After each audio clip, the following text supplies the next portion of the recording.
All right, well, we're going to go ahead and get started. Thank you for joining us this evening. My name is Dr. Nakia Baylis. I serve as a strategic leader for the Village Initiative in Battle Creek here. And as many of you may know, we have been holding multiple community conversations, some of which have been focused on education. And so what we learned is that, you know what, the community needs to hear from our educational leaders and understand what are the key priorities that they are driving right now and into 2022 for our students' well-being. So we are here tonight joined by some amazing leaders in education in our community, and they will introduce themselves, and they're going to have some time to speak with you this evening about what's going on in their school districts, school systems, or the sector of education that they lead and represent in. So thank you again for joining us this evening. I'm going to hand it off first to Ms. Kim Carter of BCPS. Thank you. Is that good? Okay. I am Kim Carter, Superintendent of Battle Creek Public Schools, and I just want to say thank you for allowing me to have an opportunity to talk with the community today. Great things are happening in Battle Creek Public Schools. We are not where we want to be, but we're definitely not where we used to be. We've been employing a lot of different strategies and putting in place initiatives to ensure that we are raising the academic achievement and student engagement of the students we serve. Over the last 5 years, we've been engaged in a transformation process where we are putting in place strategies to move from good to great.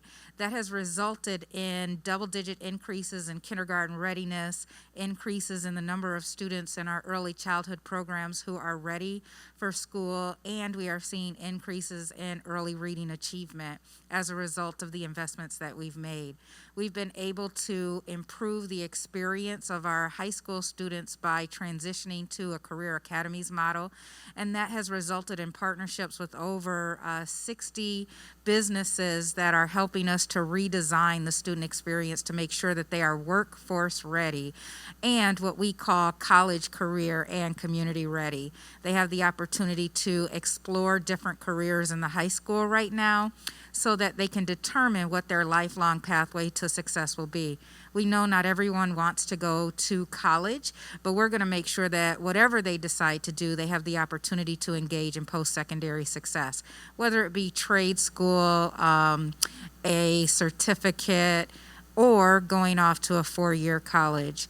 So those are a couple of things. We've also been able to launch Fremont International Baccalaureate Candidate School, which is Fremont International Academy, and that has allowed us to place a laser-like focus on providing students with an opportunity to experience language as early as pre-K. So we have 4-year-olds that are learning a second language and students who are really engaging in instruction in a new way to understand cultures and how they can add value to society.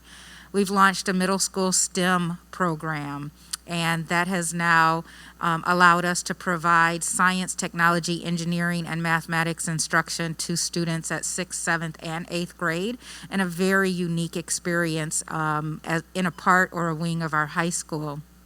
We, most importantly, and I'll just pass it along, there's just so many amazing things that are happening in Battle Creek Public Schools right now. We believe that when schools are strong, the community is strong. And so right now we have an initiative on the ballot. November 2nd, we're asking our community to come and continue the investment in schools because teachers and students deserve quality learning environments. And so on November 2nd, we are putting forth a bond initiative that is asking for an investment in our middle schools to actually restructure some of the needed infrastructure changes that are really critical to providing them with comfortable, appropriate learning experiences. So I'm going to stop there, pass it along, and then allow myself to circle back with additional information as questions arise. Hello, my name is Scott Cubberly, and I'm the Business and Industry Liaison for Kellogg Community College, and I am housed out at the Regional Manufacturing Technology Center out in the Fort Custer Industrial Park. With that, our center has been around for a long time, but a lot of people still kind of go, oh, what's that, right? And so my goal is to really do a lot of outreach and make people aware in the community of all the options that are available. So we have what we call an open entry, open exit format at the RMTC that allows you to study in industrial trades education. The trades that we offer, we have classes in electricity and electronics, industrial heating, ventilation, air conditioning, refrigeration, industrial technology, which would include maintenance, robotics, quality, lean manufacturing. We have classes in machine technology, pipe fitting, instrumentation, welding, and renewable energy. So if you can, anything attached really to advanced manufacturing and the careers that are available in the Fort Custer Industrial Park, as well as a lot of those trades are utilized in multiple settings, right? So the hospital, the schools all have HVAC systems and need to be serviced, okay? They all need to have welding attached to the building of the infrastructure in a building, right? So that we get out and we pass the millage for Battle Creek Public Schools. We're going to need to employ welders and electricians and plumbers and HVAC people to come out and do that building, right? So the problem in the community right now is that faced industry-wide is that people in those current positions are aging out, okay? So the baby boomers are retiring. People you hear in the news, the Great Resignation. Those individuals are leaving the workforce at an accelerated rate, and we're not getting enough people into that talent pipeline as quickly as we need to. So the modular-based open entry, open exit format that we have allows you to, if you wanted to come out and tour the RMTC tomorrow, we could arrange for that, get you started, and you could start classes on Monday in your selected trade. In addition to that, we also offer specialized programs through our IAC programming and our customized training department through Workforce Solutions. So we have the ability to work with individuals on multiple pathways to get onto that talent pipeline. So if you're a dual enrolled student, we can get you working while you're in high school, also working toward those trades and getting you set up. We can work with companies on apprenticeship programs. We work with companies on upskilling their incumbent worker force, right? So anybody that's currently working, companies can sponsor those employees to take the classes that they need at the RMTC. And then we have students that once they graduate can use Legacy Scholars dollars, for instance, to come in and engage and enroll in those classes as well. So the opportunities exist, but what you really need to do is be engaged and committed and explore what's there. So we would invite you to come on out to the RMTC at any time. Reach out to us. We've hosted most recently all of the counselors in the ISD last week to come out and see and tour our facility so they can start taking that information back to the students that they work with. This week we've already hosted 3 employers in the area that are looking for ways to improve the training for their current workforce and additionally fill those holes that they have in their team. So lots of opportunities. Encourage you to come out and happy to help and assist.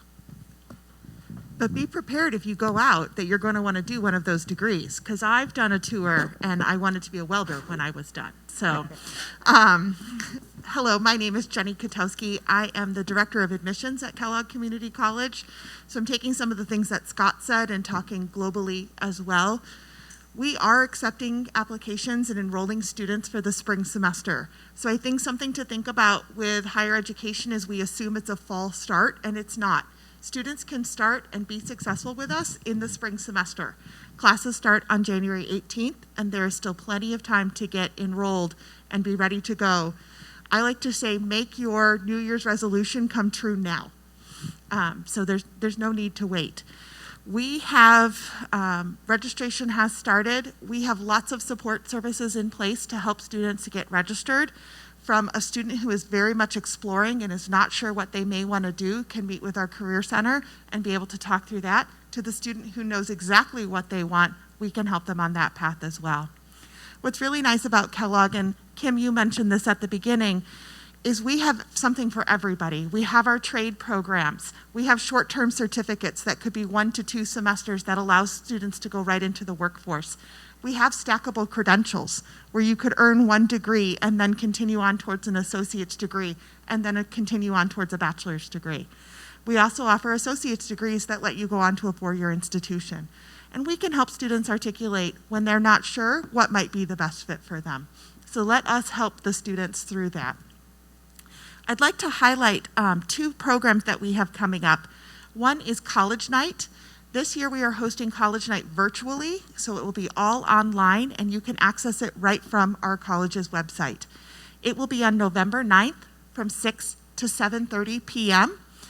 And it's going to be really great because students can come on. We have 40 different colleges from around the state represented and 20 different departments from KCC represented. So students can come in and learn more about KCC and our resources, but then they can also talk to maybe the university that they want to go to after they've earned their associate's degree. So it's really, again, helping the student branch those resources together in one place.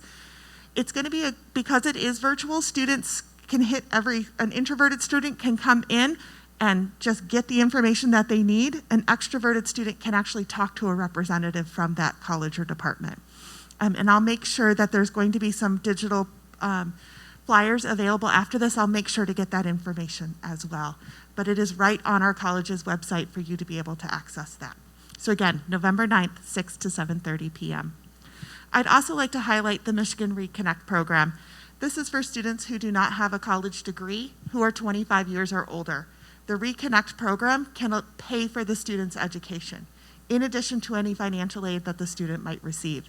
So these are for our students who maybe have put off going to college and would like to come back. This is a great program for them to be able to get the money, because we know that that can be a big barrier for students sometimes, and we are really trying to find as much money as possible for students. Our foundation offers over $500,000 worth of scholarships every year as well. So if money is the barrier for a student, please come talk to our financial aid office and we will help them find the funds that are needed. Those are the highlights that I wanted to give, and I'll be ready for questions in a little bit. Good evening. My name is Laura Williams. I'm Assistant Superintendent of Instruction for Harper Creek Community Schools. Mr. Ridgway wanted to be here, but we have a community meeting in our district around the fine arts. Music matters, so he's having a similar conversation with our community members there. So our main focus right now is wellness. Our school improvement is whole child. So yes, we do care about the academics, very much so, but we recognize if we're not well and in relationship with each other, that learning has even more hurdles. So we have reorganized our school improvement plan. We had a social emotional learning goal, but we've moved it to the top because we want to be sure that not just some of our students and staff and community members are well, but that all of them are. And we're constantly looking to see whose voice is missing. We have our second goal, which is around curriculum. We recognize that if we truly want to engage community partners and parent partners, having a written curriculum so that they could access it by course that's aligned with career pathways is imperative. That's a huge task that we've been working on for the past few years. It's backwards designed so that they have transfer goals. So it's not how do all these puzzle pieces fit together, so that the portrait of a graduate is honored through those courses. We're paying really close attention to growth as well as proficiency. We did have, in our state assessment scores and our own benchmark, we know we have a lot of room to grow, but as I said, the mental health is our biggest focus of our educators and of our students right now. And to do that, we're coming together through something called the PLC, Professional Learning Community. which we were working on prior to COVID, but it's a very collaborative way with clarity on what are the learning priorities. Not only the priorities for academics, but on just social wellness. Do we know who we are, our identity? Do we manage ourselves? Do we support each other? And then our final goal is around career pathways. We're reassessing and have been for the past few years. Do our career pathways line up? Do our courses line up? And we want to do a better job reaching out to community partnerships so that it aligns. We can think we know what those are, but we're working with Tony Warren from the ISD to help us revision and reimagine what that looks like. So we're excited to be here tonight. Thank you all.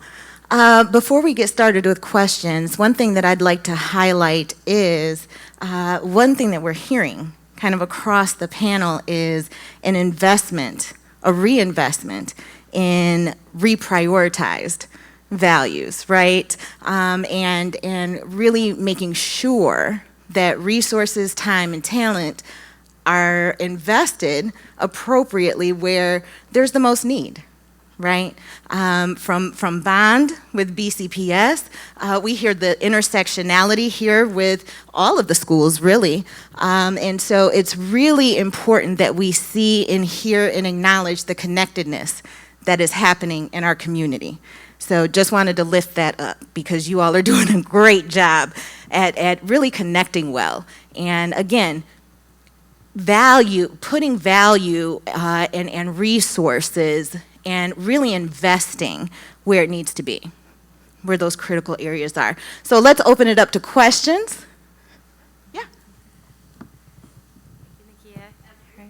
Thank you so much to the panelists for spending your Thursday evening with us. Really appreciate it. Yes, to November 2nd. I went to Northwestern, I don't know if you know, for like a year, and I have really good memories of the building with love for it to accomplish its vision with the bond. So telling my friends, vote yes. All right. My question is mostly for the KCC. So as you know, Burma is under a coup right now. And so what that means for our people is, you know, even my own childhood hometown, the whole city, people fled, right? The only people that remained are people who are sick and can't leave, or people who just didn't have the financial means to leave. And so we're under a very horrific situation. Across the country, everyone is participating in civil disobedience, so education is not happening. And so I'm thinking about the little ones who are not getting educated, right? Like, what's going to happen to them? How long will this coup continue? And I am a product of a coup that happened in 1988, right? And then my colleagues back there are there too. So my question is this. A few people have asked me, they want to sponsor some of their relatives that are college age to come and learn and maybe go through KCC. The problem, however, is that you need to take a TOEFL, is it TOEFL? Like that language placement test? The country is in shutdown. There's no way you can take a test there. And so my question is, I would love to explore a partnership with KCC, whether or not if we can waive that, so that people who have relatives there, and I'd be happy to sponsor my cousin to come, right? The financial means to sponsor, can we make that a possibility? And I really, well, I don't want to get too emotional because it's like, you know, on the video or anything, but that would be a dream come true for us, for the 3,000 Burmese people that are living in town, if that kind of opportunity exists. It does. Yay? Yes, it does, absolutely. So I am one of the international student certifying officers at KCC. And so we can make exceptions as needed or find alternatives to make sure that the student will be successful in the classroom. And I also know that the government has done some things for Burmese refugees, immigrants, whatever the correct word may be, to not have to always have the F1 visa, because that can be very limiting to students, especially students who are not English proficient and need some remedial work before they can come in. There are some emergency, I don't want to say green card's not the right word, but there are some emergency actions that can be taken that students can use. And we've recently had a Burmese student who went from an F1 visa to this emergency refugee status instead, and it was easier for her because she didn't have to be a full-time student then. So that's something absolutely, I have my business card, we can talk. I think we'll be busy in the weeks to come. That's so great. So thank you so much. So there are options. There's, every rule has an exception to it. And so, yes, we can talk about how to get working on that. Thank you, thank you, thank you. Good question. Great question. Yes, see, this is community coming together. Any other, did you have a question, Damon? Thank you all for being here. And that's a great, the connection that's just been made with that. I know that's something that is near and dear to Ty's heart. And so, I'm excited for her. And so that's great. I guess kind of sticking even to the theme of, from the social standpoint, something that we actually talked about kind of last night on the phone. Was that last night? Yeah, last night on the phone. So many meetings. We talked about like the social determinants of health, and when education being one of those 5 domains that they speak of when we talk about that, and just wondering, we know this is kind of, I guess, not new, but it is new to be looking at things from that standpoint, because we deal with a lot of kids that's having behavioral issues, that's behind in school, things like that. And we've always deemed them kind of to be behavior problems or, something, I guess, kind of surface and not so deep, that's coming from home and these different adverse childhood experiences that our kids are dealing with, which are hindering them from learning at the capacity they can. And so I just ask, do you have any plans for the future in regards to how to address some of these issues, and are you partnering with any outside organizations in that regard? And also, I want to say yes to November 2nd as well. I went to Northwestern, graduated from Northwestern, go Vikings. And so I think it's a beautiful thing what is happening with Northwestern. And I believe Springfield is up as well.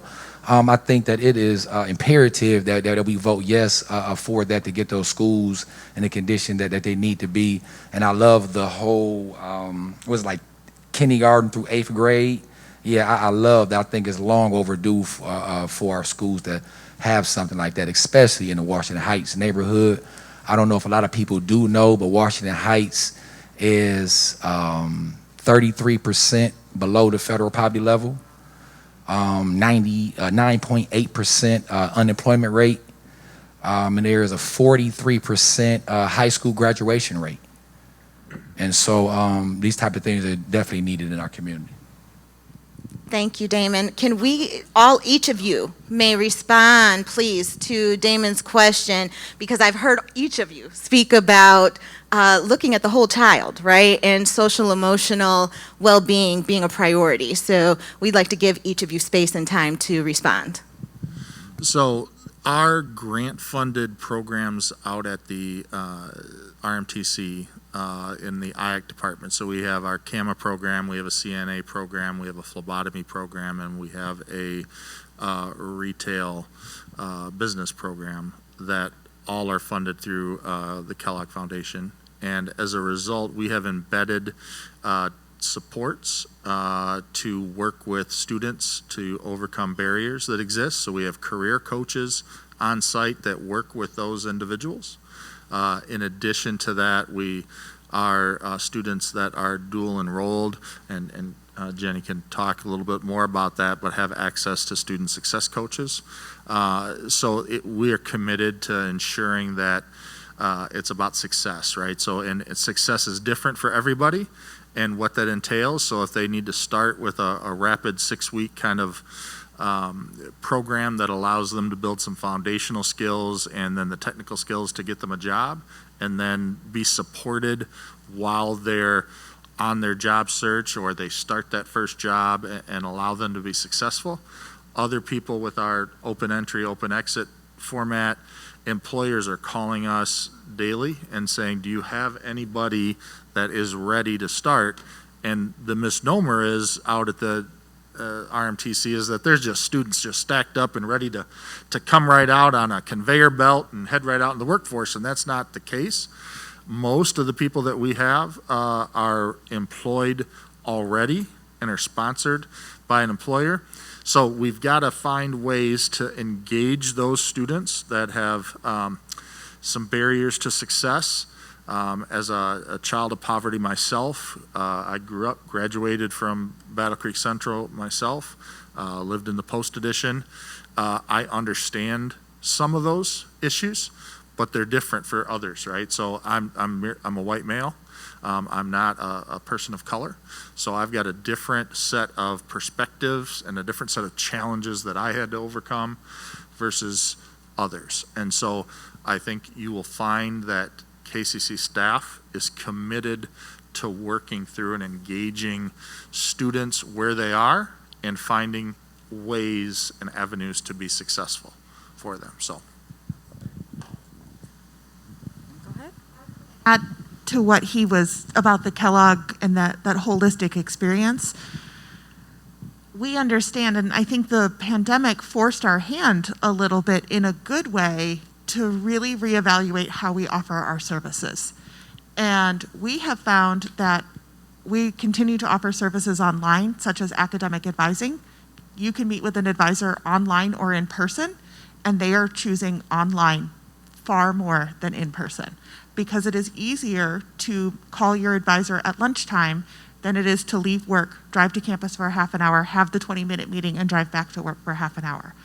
So this has allowed us to really look at that student experience and really make sure all of our services are offered both in person and online. There are some things students just like to come to campus and talk to a person. I totally get that. I have long stories we'll talk afterwards about, I just want to talk to a person, right? And so we have those opportunities. But we really do try to look at the whole student. So it's not just about the classes you're taking. Part of the conversation when we meet with a student to talk about classes is, what else are you doing? Are you working full time? Then let's think about that when we pick your classes. Are you choosing online classes or in person? What's your learning style? Those are the conversations that are happening when class recommendations are.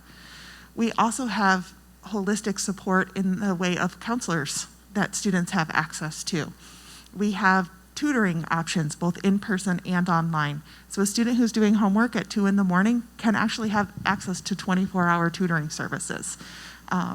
So we're really trying to look at that whole student and the experience that comes into that, and that you need the support as you're going through your college experience. Some classes are going to be super easy and you don't need any help. And some semesters you just struggle. And we are here through those wraparound services to be able to support the student. And now we offer them online as well. All right. I was just going to, you're speaking my language when you talk about trauma-informed care.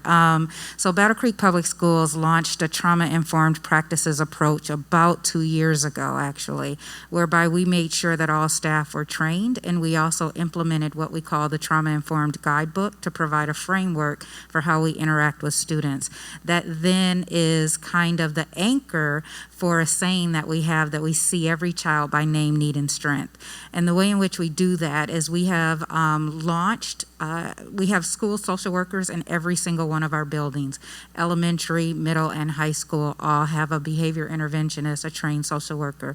We partnered with Grace Health to put school-based health centers in all of our secondary buildings, so our students have access to health services to really disrupt those social determinants, right? We also have nurses in every single one of our elementary buildings that have been really instrumental in our COVID response and support for staff and students on a regular basis.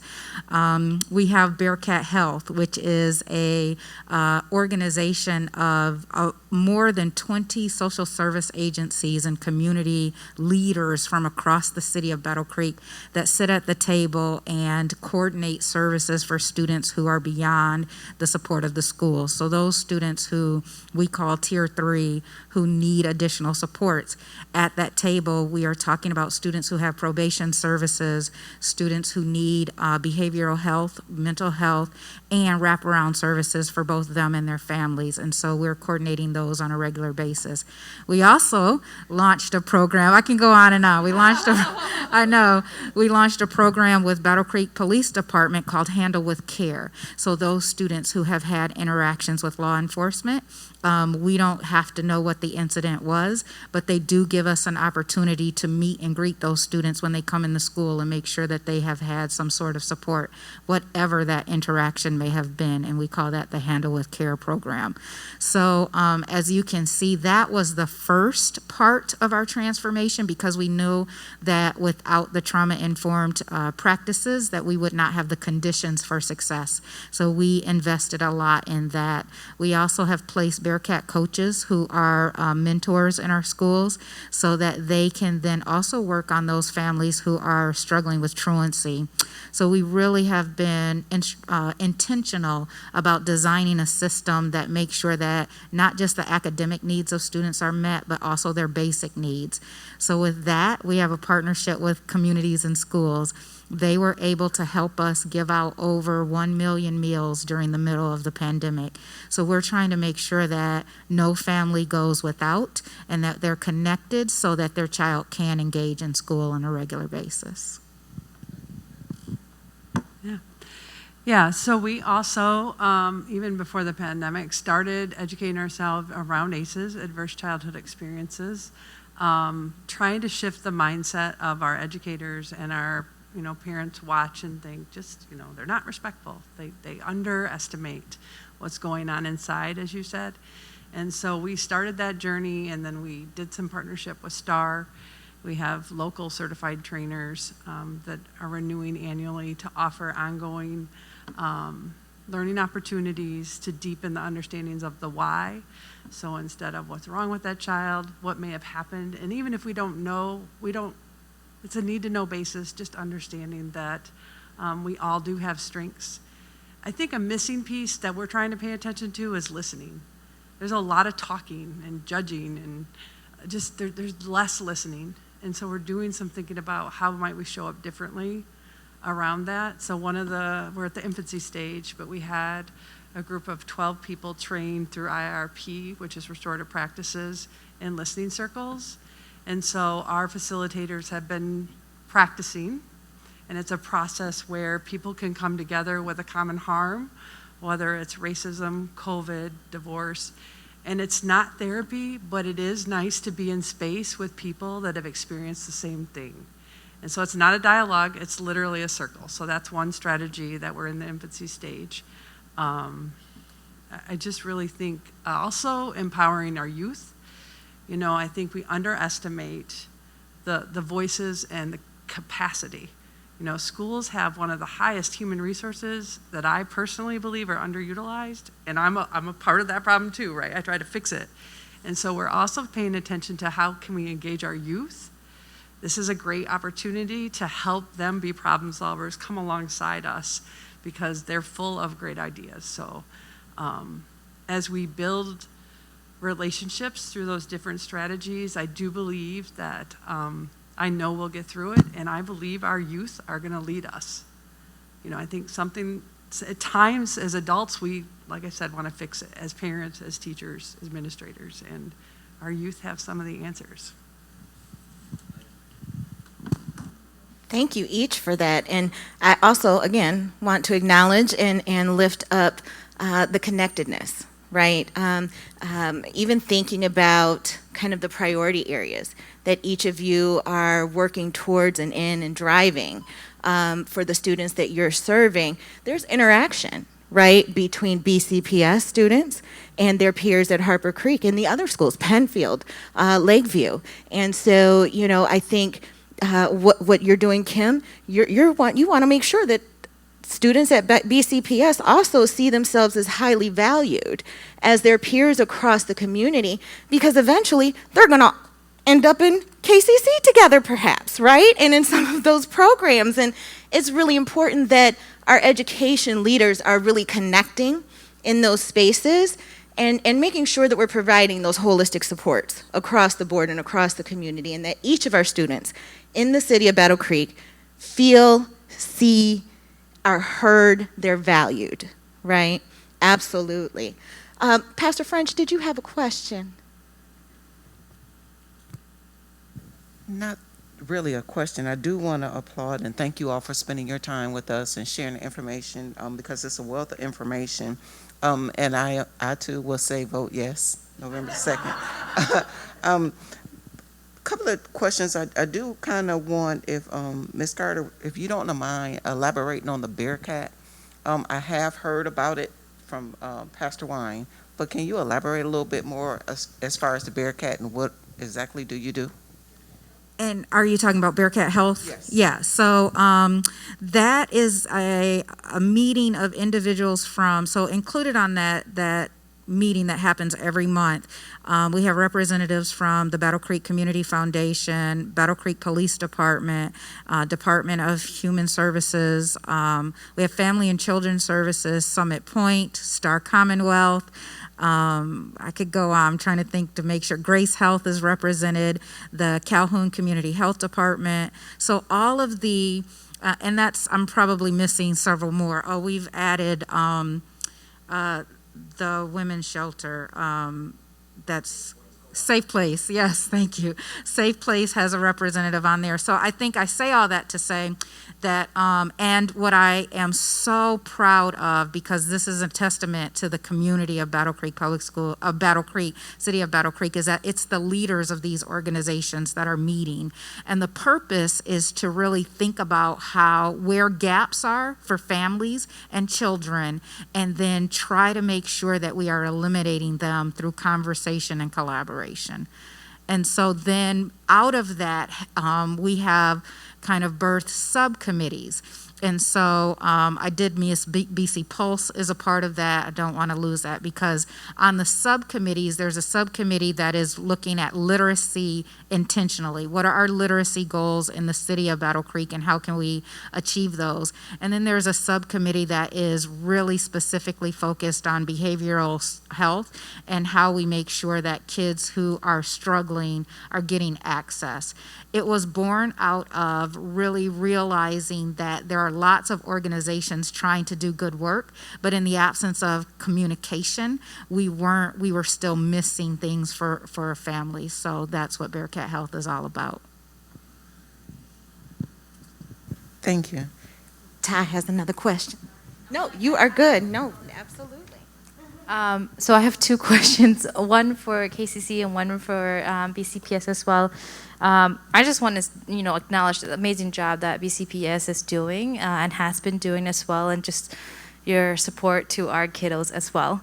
So my question it's again relating to the Kuhn Burma. Do you also take international students in BCPS? I know Lakeview does for the high school. Is that also a thing? Yeah, I think all districts in this area have accepted international students, and we were working with that.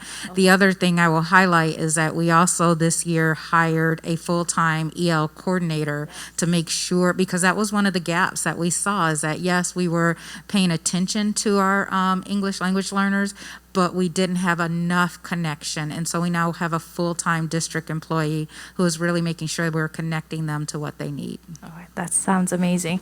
So I guess my second question, I think it's toward KCC, but kind of be like applicable for everyone. It's when we talk about equity and like representation matter, right? Like staffing matter, who's working matter. And this is like the business case, but I don't like the business case because people are value more than money, right? But like Blue Ox, for example, they were very forward thinkers. And so when they start seeing Burmese people in the community, they hire Burmese staff. And roughly right now we have about like 3,000 Burmese people living here, and half of that bank with Blue Ox. And we have a lot of, competitors here, right? So just thinking about how like staffing really can impact like that business case. And so with KCC and with the trade school, and like all these Burmese people that are working in manufacturing, why aren't we seeing Burmese employee helping you recruit and helping them?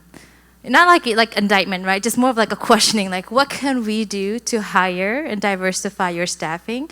And so you have maybe a Burmese liaison that goes and teach people about all these credentials that they could gain and not just in the manufacturing, but also in admission. Because I think for me, as a person of color growing up here, being first-generation immigrant and first-generational college student, like I went through a lot of insecurities and also like internalized depression, right? But I was very, very fortunate that I had mentors. If I didn't have those mentors, like I would not be where I am right now. And those mentors look like me and some didn't look like me. But so to make people feel more comfortable coming into a higher institution when they might have like, only got like, somewhat of a mediocre education, right? There's a lot of internal battle already. So I guess to kind of summarize my point is, how could we support you in diversifying your staff so then we can actually make sure and ensure that people are taking advantage of the resources that you offer? So that, I can always say that we can always do better, right? And I think that the biggest thing is it takes two. We have to create the outreach ourselves. And then we also, as you mentioned, like there's a hesitancy, right? To feel included and have those opportunities. So I would say that we need to do a better job being more welcoming. But we're committed to doing that. I would say out at the RMTC, our programs, especially our short-term credentialing programs through IACT, we have hired a special populations recruiter that's focus is on connecting with the communities, our underrepresented populations, our communities of color, to have a very intentional focus on bringing in to our programming individuals that are underrepresented. I would say that I'm more than happy to organize any type of tour that would be specific, create cohort opportunities, look to support people in the way that they need to be supported, right? And that's having the discussions. So we need to have those intentional discussions about how, for instance, right, the Burmese population needs to be supported when they come into any type of training program out at the RMTC, and how can we do a better job of doing that? And I think we're open to that discussion. So please engage with us, and I will do a better job of reaching out to you as well. I think honestly, I think it's creating position and investing in that individual, even though they might not have the full credential, right? When we talk about, again, equity, we recognize that there are barriers that are unique to certain group of people. And then instead of saying, oh, they just didn't have that skill set or that experience, like what does it look like for us to invest and say, we'll give you that experience, we'll give you that education. And at the Ford, like there are lots of Burmese people that are underutilized, are bicultural, multilingual, and passionate, and some were highly educated in Burma. It's just that they don't know about these things, and there's only so much that we can do. But if you were to tell me that I'm going to create a position tomorrow, I'll find you that person. So anyways, I'll stop. I would just add to that one of the things that we are exploring, because when it comes to teaching, right, there are so many policy issues that we have to get around if they're not certified in the United States. But we've been working on that. We won't give up, right? But in the meantime, we're also creating a homegrown program whereby we are investing in individuals who are working as paraprofessionals or tutors, and we are collaborating with Grand Valley State University to provide them with a pathway to certification. So individuals that are interested in becoming teachers, we're very interested in helping them find that pathway and even supporting them financially to come back and teach in the community that they love. Legislators, note to legislators, note to legislators, please listen. Note to all legislators. At Harper Creek, we recently competed at a statewide grant, Future Michigan Educators, and we did receive that grant. It's not a large sum of money, but it was $10,000. And so part of our strategy is to identify young people, not just in high school, but even younger, You know, at one point, I think everybody said they wanted to be a teacher. I could be wrong, but I choose to believe. They don't say that as much now, and so our challenge is connecting them with educators so that they can see the many gifts that being an educator is, and diversifying our teaching staff and our para staff is, you know, our board adopted an equity statement, and so we have some learning to do in our community so that everyone, like I said, our number one goal is that we all feel welcome and loved and safe and can learn. But what I would say is we have lots of openings. I'm not speaking for the other districts, but I suspect. Yeah. And so, you know, you have my number, and we can look at those. Part of the PLC culture is learning by doing. I mean, that's their mantra. And so I think that's important to know. We have para positions and teaching positions open. So, and our director of HR, I mean, we're a small district, but Tammy works really hard to try to figure out what's possible is the theme at Harper Creek, probably for the next 5 years, maybe more. So I too would invite a continued conversation with anybody that wants to teach or be in education. Including legislators. We need some policy changes, is what I'm hearing, right? There's some barriers and challenges that even our education leaders are challenged by. And in order to really create that pipeline of opportunity and access, some policies need to be changed. Legislators. Any additional questions?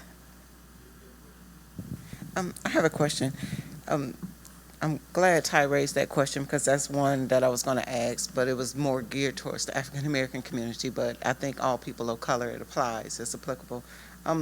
So my next question would be, everyone is not, I know college material, everyone is not employee material. Can you speak to how you're preparing entrepreneurial material? Good question. So I'm certain that both myself and all the other panelists will have something to respond to on that point. But I think that has been a part of our Career Academies model. And so at the Career Academies, we have two pathways. There's the Health and Human Services pathway, and then there's the BIT, which is Business, Engineering and Industrial Technology.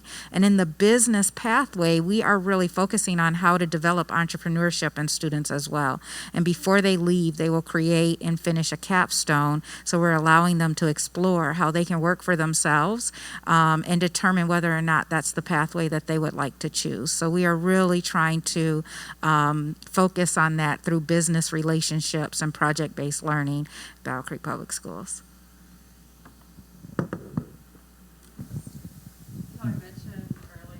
Our units are backwards design, which is about transferring all those things we learn to use in our future. Because ultimately, if we're not paying attention to the portrait of a graduate, what do we want them to know, be able to do?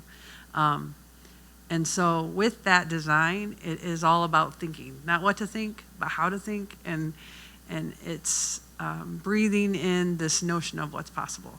So yes, we have career pathways, but what networking can they do for themselves? So if we have a young person that wants to go in, I'll give you an example. I have a 8-year-old that lives with us, and she, a month ago, wanted to be a teacher. So I said, well, which teachers could you talk to about? So a very young age, you know, helping them to see, I know teachers, I can ask them questions. This week she wants to be a librarian. And so one of my colleagues, we're gonna go see the library. It's about helping kids to know they can do some of that own footwork, the voice again, right?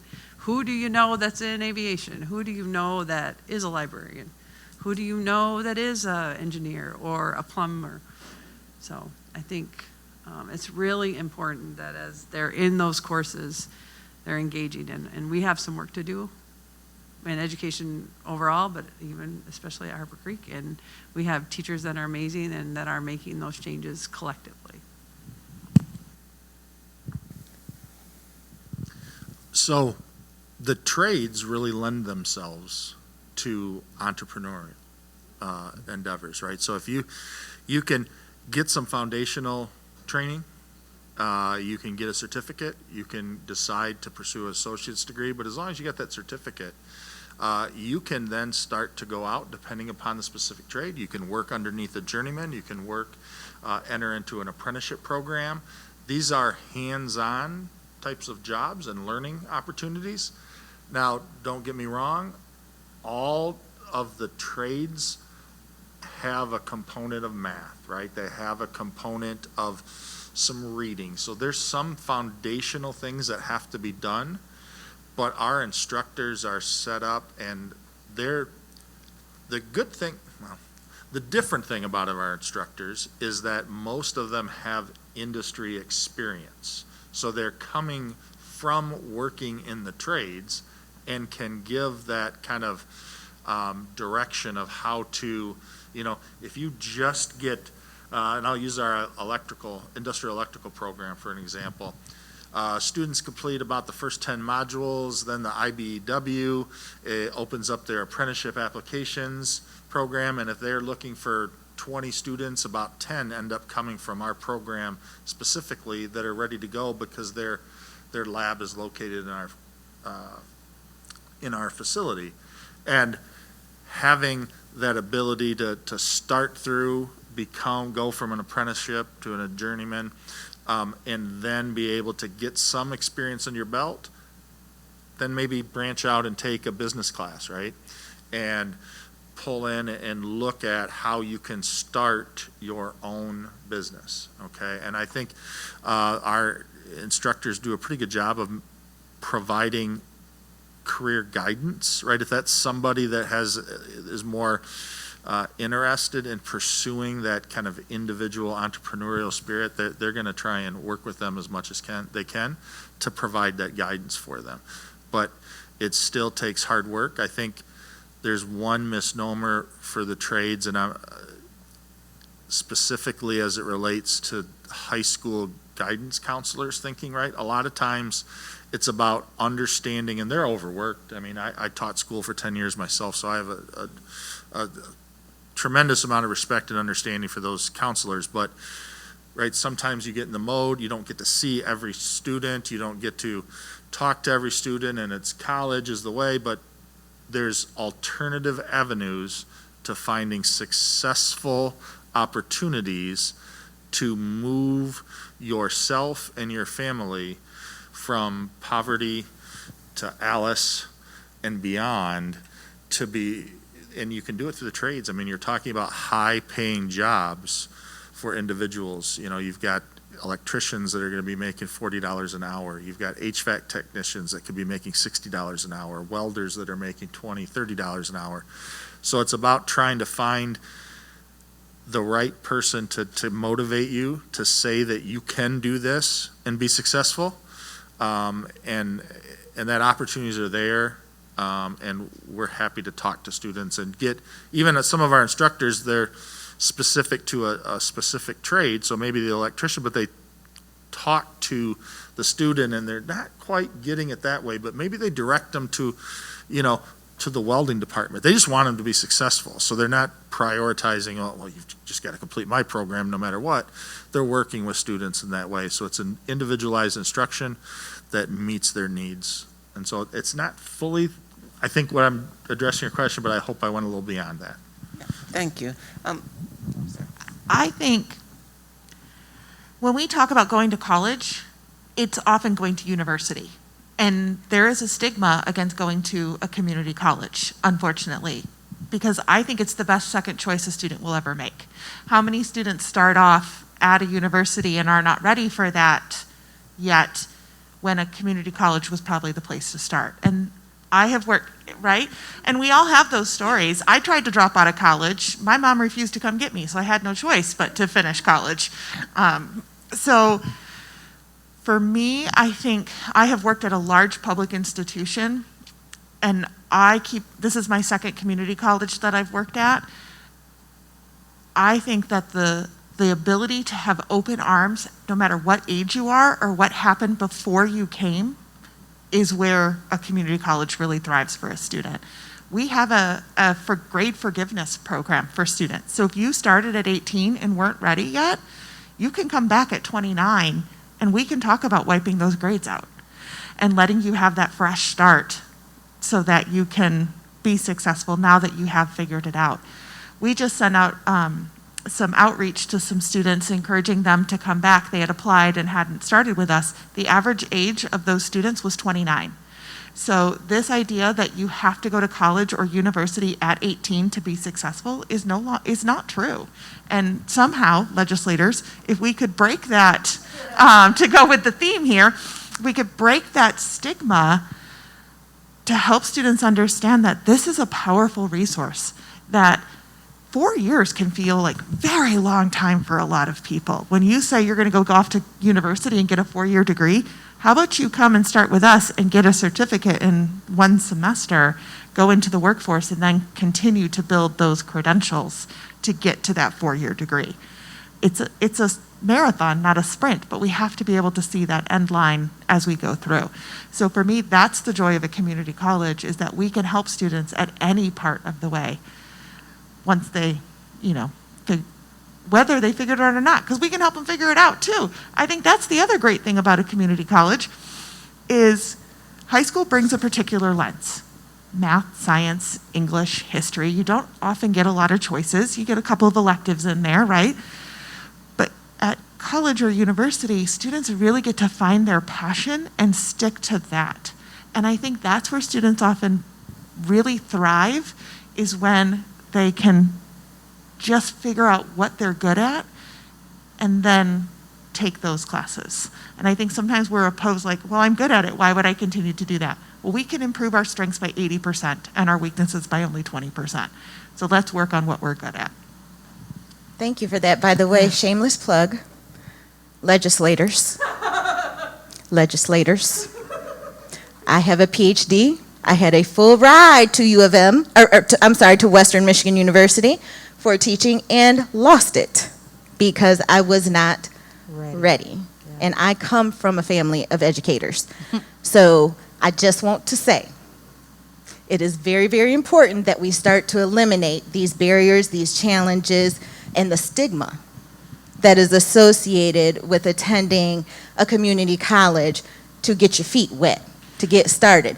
So I have a PhD now, legislators, but I also have an associate's from KCC. I'm also a product of Northwestern and BCPS, and had great interactions with my peers at Harper Creek through the marching band and choir and the arts. So plug for the arts over there.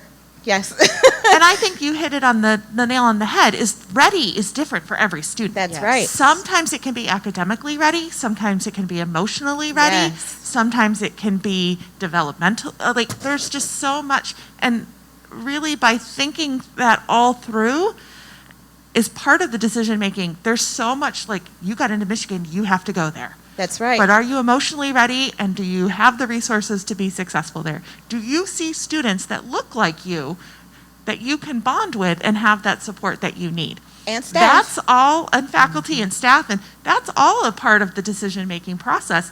But I think there's such a lure into getting into these elite schools as to whatever that might be, if that's the football team, if that's the academics that it's in, that you have to go to that. And that's not always the best place to start. Starting at KCC and transferring to Michigan might be the best way to do that. Absolutely. And I did get my bachelor's and the rest of the degrees at Western. So, but KCC really was that stepping stone that helped prepare me to be able to handle the university level too. So, and I know that that's true for many students.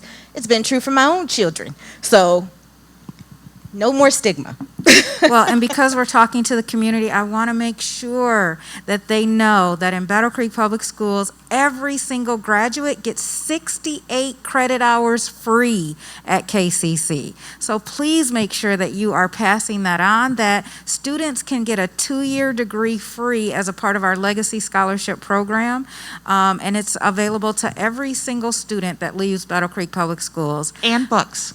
And books, thank you. And so That is sometimes I talk with families and they're not aware of that. And I'm always telling students to start there because you have legacy scholarship and then you can transfer to whatever university or leave with your certificate or degree and be ready to go right into the workforce. I also want to put a plug in for the relationship we have with KCC through the early college and dual enrollment. And they've been extremely supportive of that. And so we have students who can leave with their EMT certification. They can leave with the CNA. They can graduate from college and high school in 5 years. So lots of opportunity. Ask questions, families. Make sure that you know what resources are available to you. Thank you all for that. It was a wealth of information. And one of the questions I was going to ask is, did Battle Creek Public Schools and KCC have that connection that is, I guess, facilitating kids coming out of high school into college? My question would be, or I guess maybe even a comment, is I would love to see, I guess, a better job at getting this information out to the community. I think that, so I haven't heard of a lot of these programs, and I'm sure that the community has not heard of a lot of these programs. And just thinking, what are you all doing to really target the BIPOC community? I love RMTC. I went there myself. I did robotics and electronics there. I think it's a great program. I love hands-on things. And we know that, again, with the lack of college or, individuals maybe even wanting to go to college, I love the whole trade thing. I think it's a marketable skill. And, again, being able to speak to the entrepreneurial piece, someone owning their own business. I just think, again, it's not really targeted to our communities this way. We don't know this information. We don't know about these programs. And are you guys team member partnering with any community organizations to really be intentional about getting this information out? And the reason why I say that is because I guess we're looking at it from a cultural standpoint. To Ty's point, like, to really be able to tap into the Burmese community, you have to deal with someone that's Burmese and that speaks that language, that knows about the culture. Same thing with African Americans and so on and so forth. We just speak a certain language. It's not, any, certain tongue, but it's just, our culture. We speak a certain dialect. And so, again, to have those people from the community be able to help with the recruiting and getting information to the community. So I think I can sort of answer that. And I started at Kellogg at the end of July. And I have written a whole recruitment plan, and what you just talked about is all in that. So it's starting to build those relationships, attending events like this, so that I can start to make the contacts and be able to hand out my business cards so that we can do that. So I can't speak to my predecessors or what has happened, but I can tell you that that is a goal that I have as the Director of Admissions. So another piece that we have through a generous donation from the Denso North America Foundation, we have been able to employ, and we're very close to having it fully ready, what we call our Bitmobile, which is a Bruin Industrial Trades mobile lab that will allow us to go anywhere that people would like to have us hosted and provide some training and opportunities and just experience. So, for instance, we have on that trailer, we have a mini HVAC kind of demonstration machine. We have a mini CNC machine. We have what we call virtual welders that allow students or anyone to put on a welding helmet that allows them to engage and see and experience and try out welding without it being hot and sparky and dangerous, right? So you can see that opportunity. So we're open to bringing that to any organization, any school, to share that experience, because we know that not everybody can certainly come to us, and provide those opportunities. We're trying to get out as much as we can. We've had here locally, we've participated in the Rise Backpack event that you guys held. We've been out in Albion at the NAACP Back to School event there. We're looking at as many opportunities as we can to meet people where they are, and we're just going to continue to be better and better at that. So please invite us, and we'll do more to connect and provide that outreach as much as possible.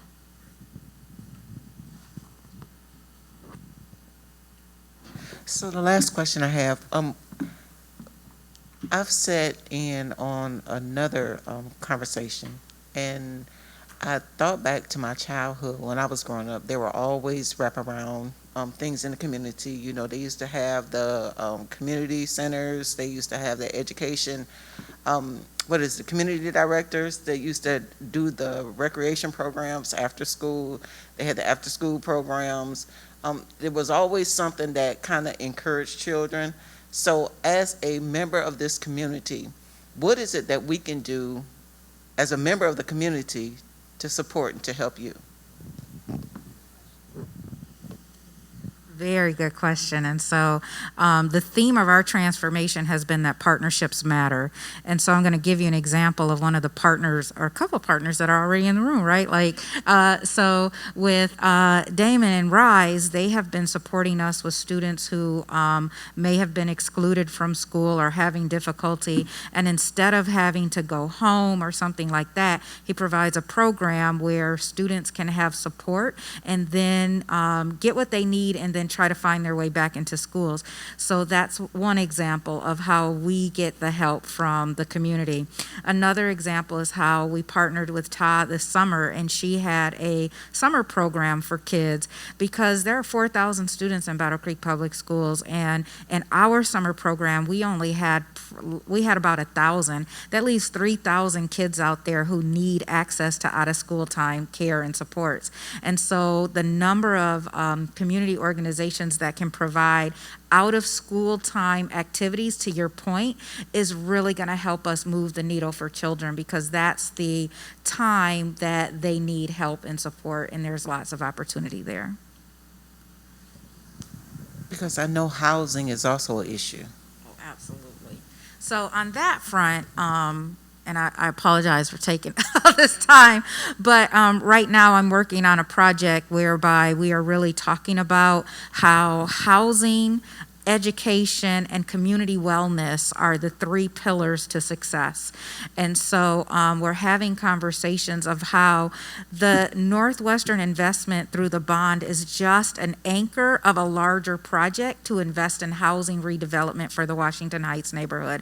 We also know that CCG is walking into that space, but I think it's a both and strategy. We have to be working on education, we have to be working on community wellness, and we have to be working on housing at the same time. And for me, I'm very interested in mixed income housing, not low income housing, because we want to make sure that our families have access to upward mobility, and that is found through home ownership. And so that is part of the promise that we're making to collaborate and continue to create those opportunities as well.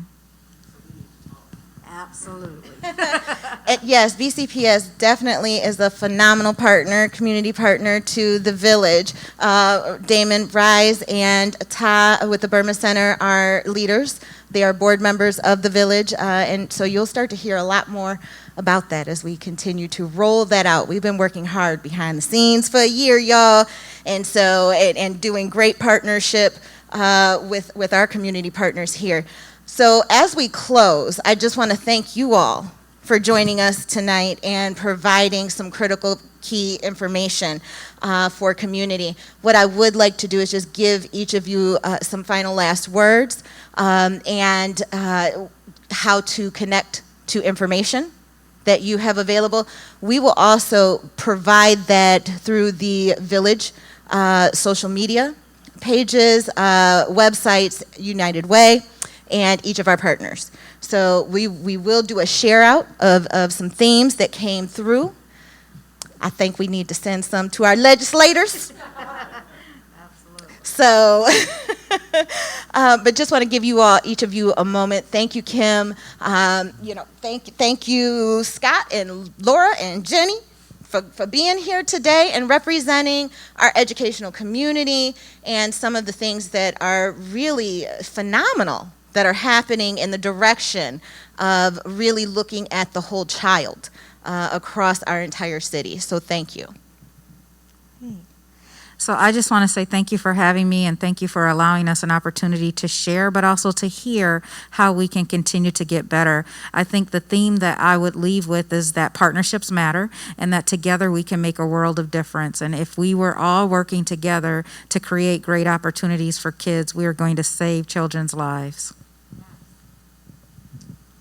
Again, thank you for the opportunity to have this discussion. I would just leave with, I guess, two things. One, when you asked about how you can help, I think it's just about having discussions within your own communities and sharing the information that you heard today and being able to listen. I had an individual, a barber, call me and say, I got a young man who lost his job. How can you help him? We made a connection. We got him into some programming. He didn't fulfill and finish all the way, but at least we got him started. We had the discussion, because sometimes we know that people have to engage with the lifeboat jobs, right? You need a job just to survive and you're going to be able to come back to, I think, Jenny's point, when you're ready, when you're past that point, be able to engage and just know that, as Jenny said, we're open to hear that. And then lastly, about trades, when you're having discussions with children, don't focus trades on those students that haven't been academically successful. It's an avenue, but that's that misnomer that there's never going to be math, there's never going to be science in the things that you do and things like that. Trades are available and open for anybody to be successful and without potentially as much debt.